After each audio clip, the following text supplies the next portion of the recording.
자, 이번에는 scikit-learn estimator API 기본 활용 절차를 살펴보도록 하겠습니다. 추정기라고도 부르고요. 이 estimator API를 그럼 어떻게 우리가 활용해서 원하는 결과를 만들 수 있을지 절차 내용 정리해 보도록 하죠. 첫 번째, 데이터 준비를 합니다. 당연히 데이터 필요하겠죠. 자, 그리고 두 번째로는 모델 클래스를 선택을 합니다. 우리가 그 scikit-learn이 제공해주는 여러 개의 에스티메이터 API가 있는데 그 중에서 어떤 모델 클래스를 선택할 것인지 결정을 하시고, 세 번째로는 그 모델 클래스와 관련되어 있는 인스턴스를 만듭니다. 이때 디폴트 값들이 하이퍼 파라미터의 디폴트 값들이 이미 다 세팅이 되어 있는데요. 필요한 부분이 있다면 여러분들이 파라미터 선택해서 새로운 값을 정해 주시면 되겠습니다. 자, 그리고 이제 네 번째로는 이 모델 인스턴스에서 사용할 특징 행렬 2차원이죠. 2차원 배열에 해당하는 특징 행렬 인풋 값 X를 준비를 해 주셔야 되겠고요. 그리고 대상 벡터 Y 1차원 배열이죠. 레이블에 해당하는 값을 준비를 해 주셔야 되겠습니다. 물론 당연히 이 내용도 이제 그 지도학습과 관련되어 있는 부분으로 여러 이해하시면 되겠고요. 자, 그 다음에 다섯 번째는 모델을 데이터에 적합시키는 그런 과정이 필요할 거고요. 그 핏이라고 합니다. 피팅. 그 핏이 일어나면 이 핏된 모델을 이용을 해서 새로운 데이터를 입력하면은 예측값이 나올 겁니다.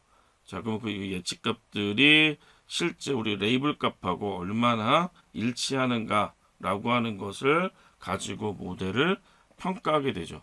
뭐 정확도라고 일반적으로 얘기하는데, 뭐 모델 평가의 이제 그 지표로 평가 지표들이 있는데 각 모델마다 어떤 평가 지표를 사용하는지 그런 내용들도 아울러서 설명드리도록 할 것입니다.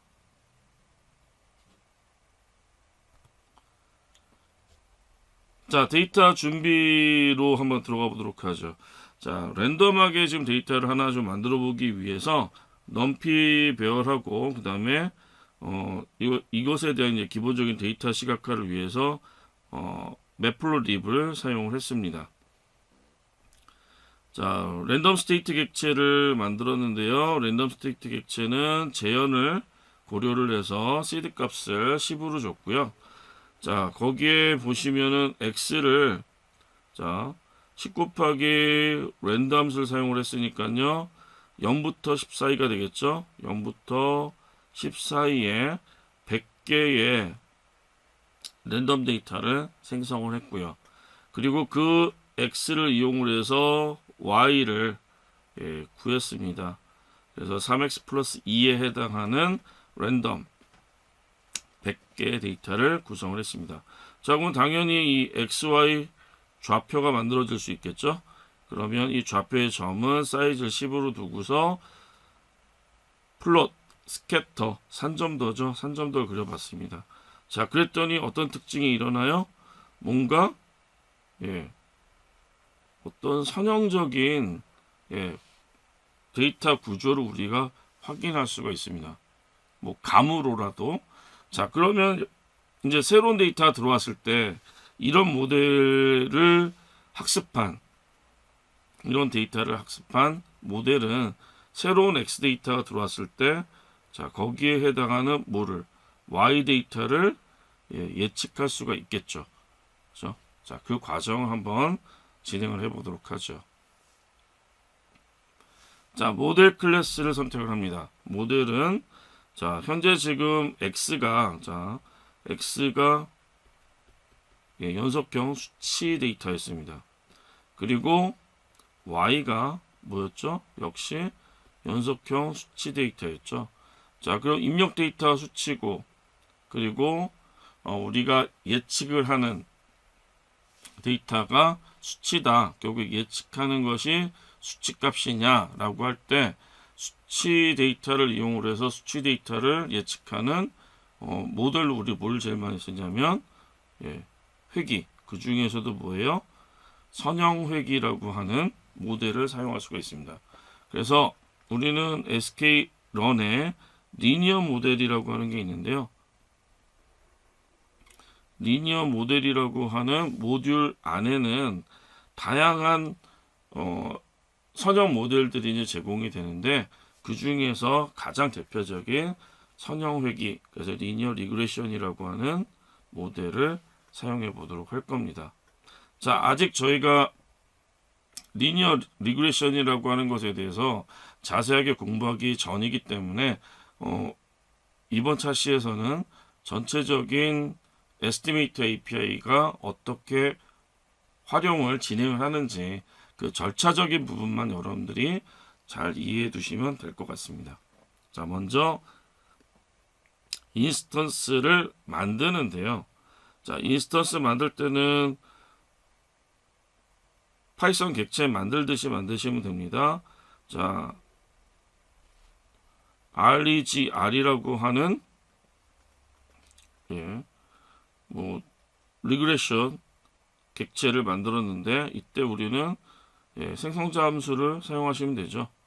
그래서 리그레션 또는 자, 여기 나와 있는 것처럼 리그레션의 fit intercept라고 하는 내용을 지금 하이퍼 파라미터를 제공을 했는데요. 그래서 인터셉트에 적합시킬 거냐 말 거냐라고 하는 옵션입니다.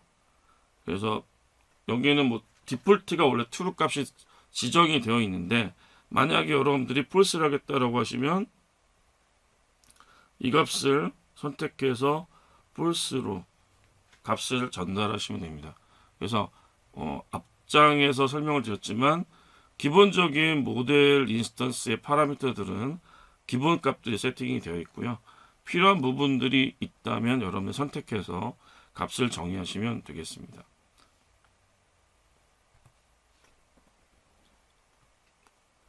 자, 특징 행렬과 그 다음에 대상 벡터를 준비를 해야 되는데, 자, 앞서 만들었던 x가 지금 1차원이에요. 그러니까 1차원이니까 어떻게 해줘야 됩니까? 얘를 2차원 형태로 바꿔야 되겠죠. 그때 사용하는 리쉐입. 그래서 뭐 여기는 이제 실제로 단순 선형 회귀, 그래서 실제로 우리가 사용하는 x 피처 부분은 하나밖에 없습니다. 현재 지금 열이. 자, 그리고 나머지 행정보로 해서 구성을 하게 되면은 100개 데이터를 만들었으니까 100행 1열짜리 뭐가 만들어져요? 넘피 배열이 만들어진 거죠. 그래서 특징 행렬 확보를 했고, y는 그대로 사용하시면 되겠네요. 1차원 배열입니다.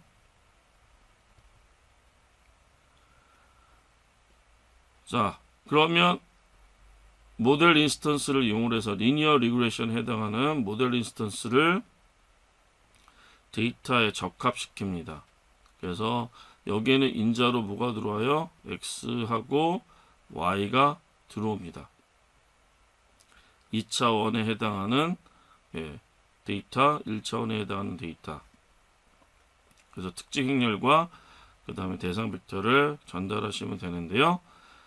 자, 여기에 기본적인 파라미터들이 있을 거예요. 그래서 보시면은 x를 카피할 거냐, 그 다음에 인터셉트 절편이죠.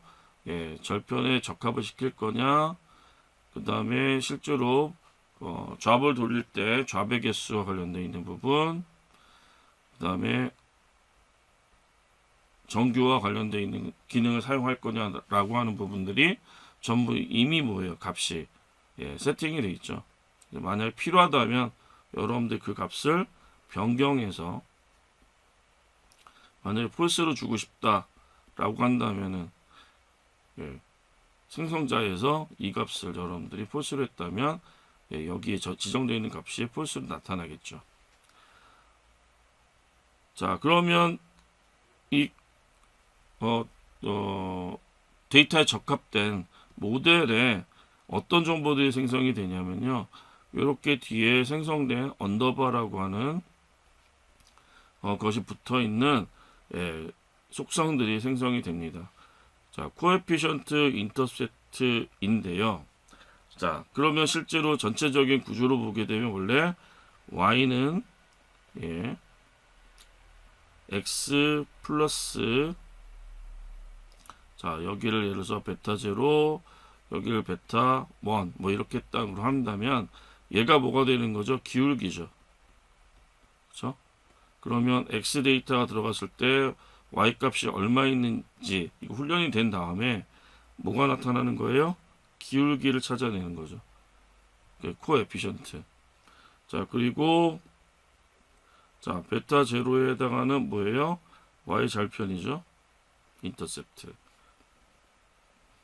자, 그러면 y는 2.985 x 플러스 0.987 뭐 이 정도의 함수가 만들어지는 겁니다. 그렇죠?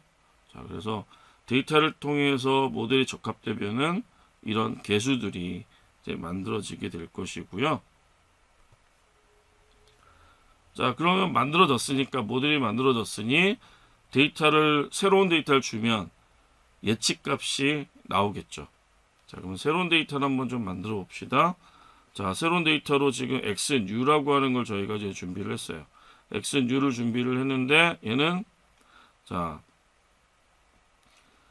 지금 보시면은 마이너스 1에서 11 사이에 넘버를 몇 개?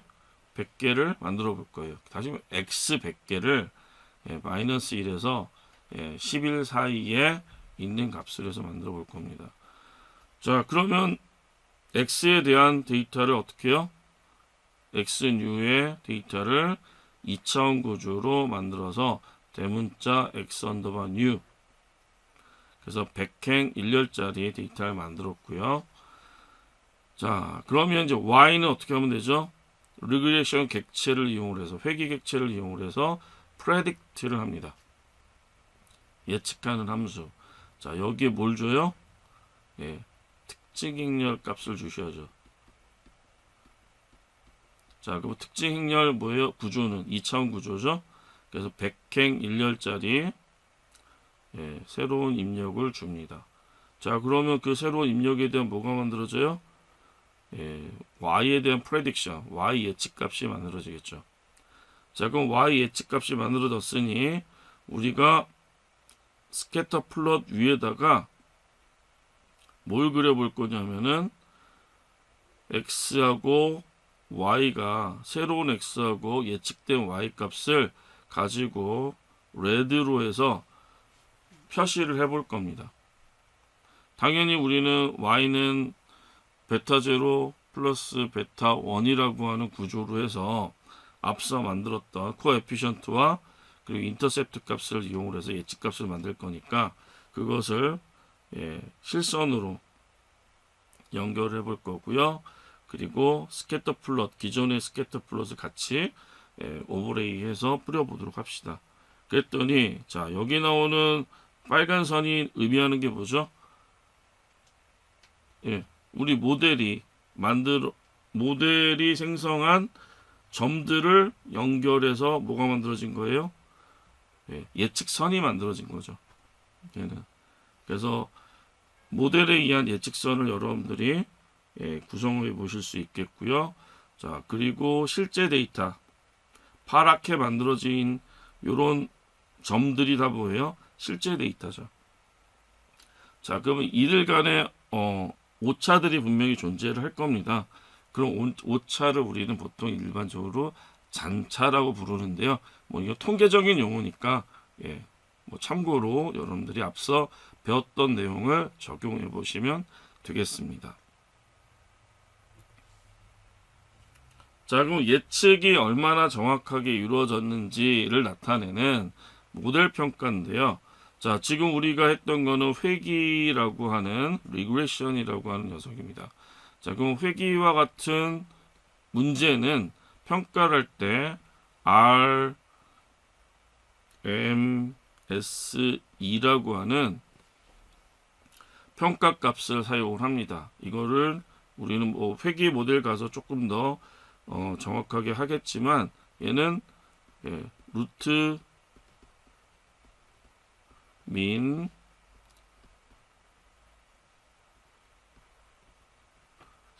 스탠다드 에러라고 하는 스퀘어드 에러 죄송합니다.